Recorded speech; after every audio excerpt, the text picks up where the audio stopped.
re-give you your health, which they never will be able to give it. Because we have built around ourselves a system called health scare system. My friend Alex a little while ago said, India is the capital and would be the capital of diabetes in the next 50 years. Right, Hanks? Yes. This is one of the biggest myths that we have been trying to sell to the world, thanks to a handful of so-called diabetologists being funded by the drug companies. And the truth is that India, in the next 50 years, will be an ideal place for diabetics because the diabetic mortality will be about 80% in the West, where it will be just 30% in India. Today, the West is aping the South Indian rice diet for diabetics.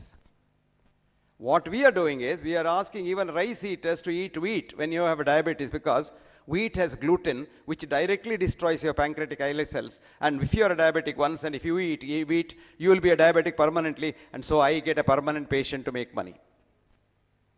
Did you get this? Now, I'll tell you how we produce diabetes in India. Most of you sitting here must have heard of a tablet called statin to lower your so-called cholesterol. I don't know what cholesterol is. 10% of people who start taking statins become diabetics within 6 months to 12 months, which means, as far as my statistics at the moment tells me, 11 million people are on statins in India, which means 1.1 million diabetics we are producing every year. That will add to the so-called diabetic, what is called the epidemiology. I have written an article, and it was also an editorial in the Lancet, the leading medical journal. I said, epidemiologists cause epidemics. Supposing there are 2 cases of malaria in Ujjain, the paper will write, there's a malaria epidemic in Ujjain. If you read that, you get so frightened that your immune system gets completely suppressed and malaria will catch you. So I have been struggling to tell the so-called health authorities all over the world, do not frighten the people, because fear is the key. Fear is the key that kills you, and the fear is put in by us. And ultimately what matters is our immune system. When Morarji Desai was drinking his own urine, the whole world was laughing at him. Whole world was laughing at him. Today, auto-urine therapy is scientifically proved to be a very powerful immune booster.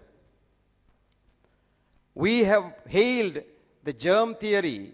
Actually, germs are not our enemies. Germs are our friends. Germs are us. In our body, in every human chromosome, while there are 23 to 25,000 genes which belong to us, our parents and our grandparents and our ancestors, 2.5 trillion genes belong to germs of all kinds in the world. If you look at nature, that's what Wordsworth wrote, little do we see in nature that is ours.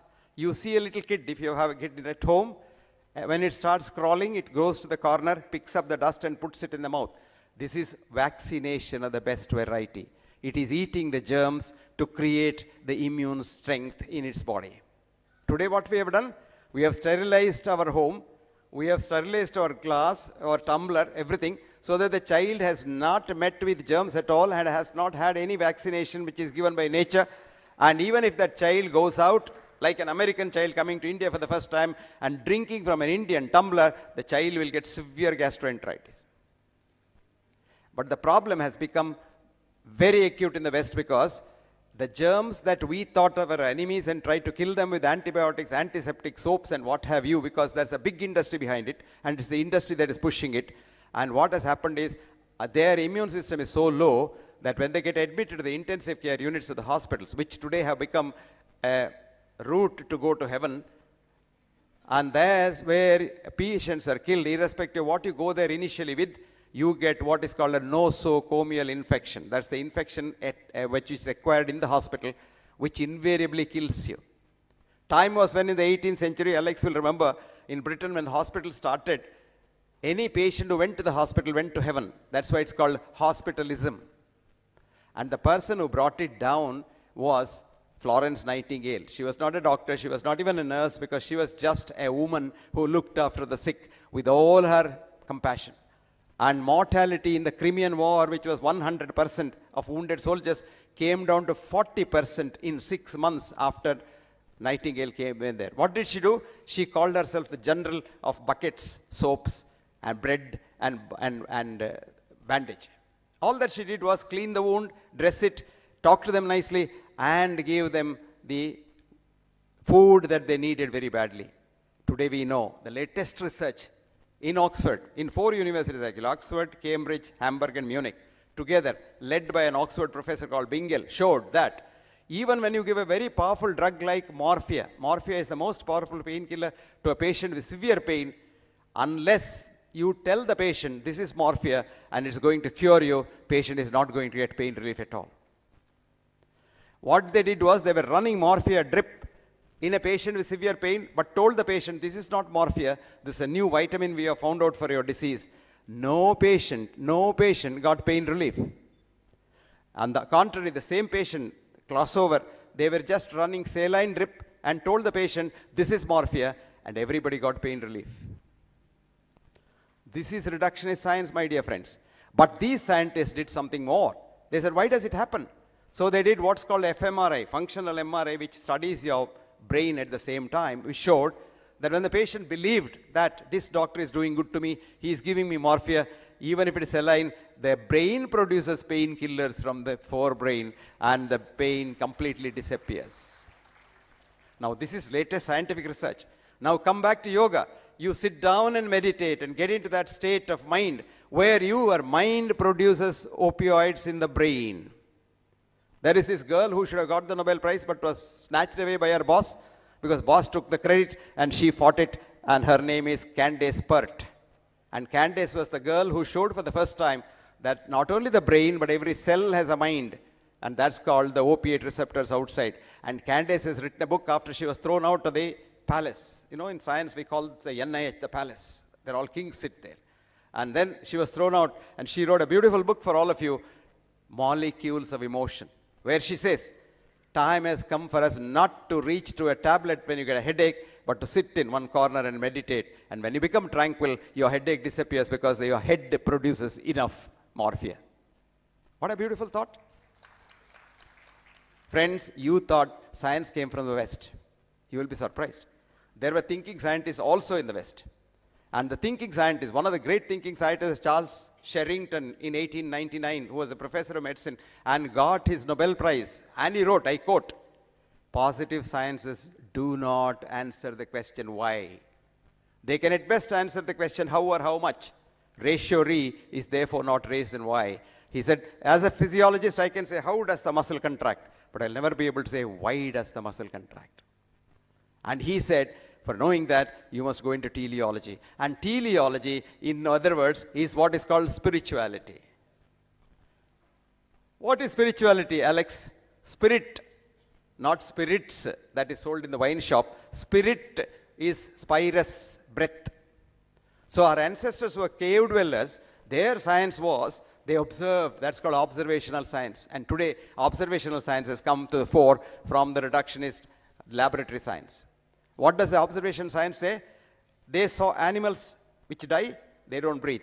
The animals which are alive, they breathe. They thought, and they correctly surmise that breath is God who comes into you when you're born and leaves you when you're dead. And that's where spirit started spirituality.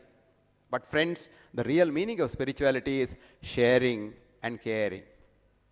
This is the essence of all spirituality in this world. Today we have changed the definition of health, and this is accepted by the IOM.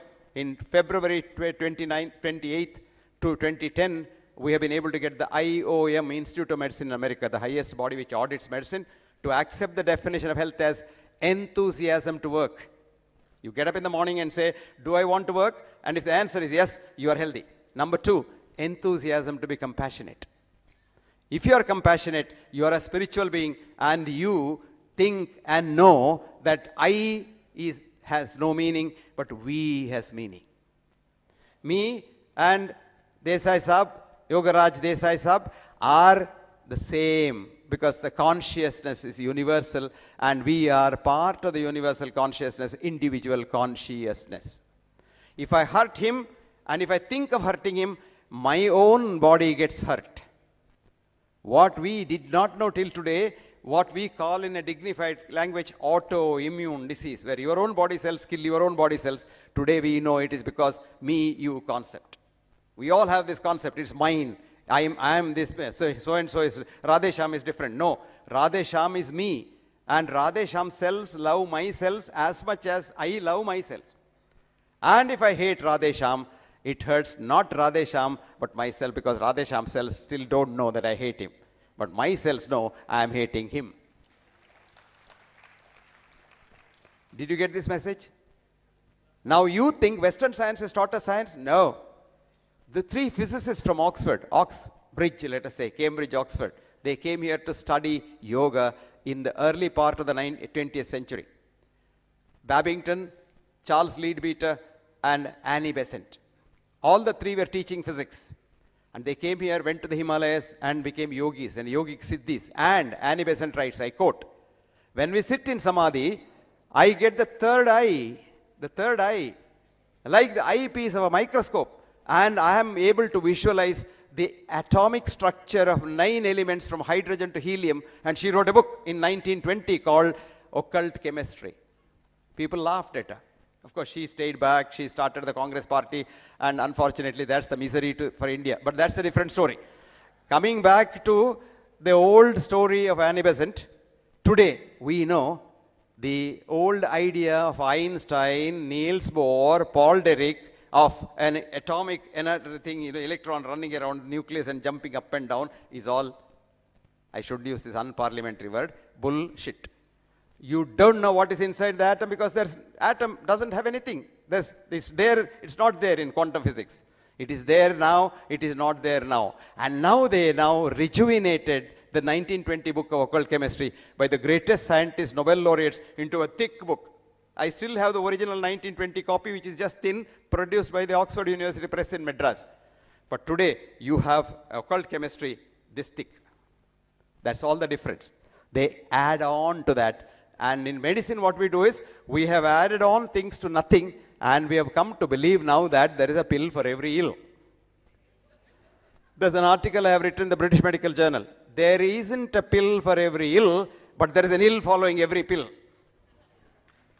Which has now been proved to be right, because now the most important cause of death in the world is the medical establishment. And in the medical establishment, the leading cause of death is ADR, adverse drug reactions. You go to a doctor, you come out with a laundry list of drugs. Each one of us scientifically, quote unquote, know what one drug does for one disease.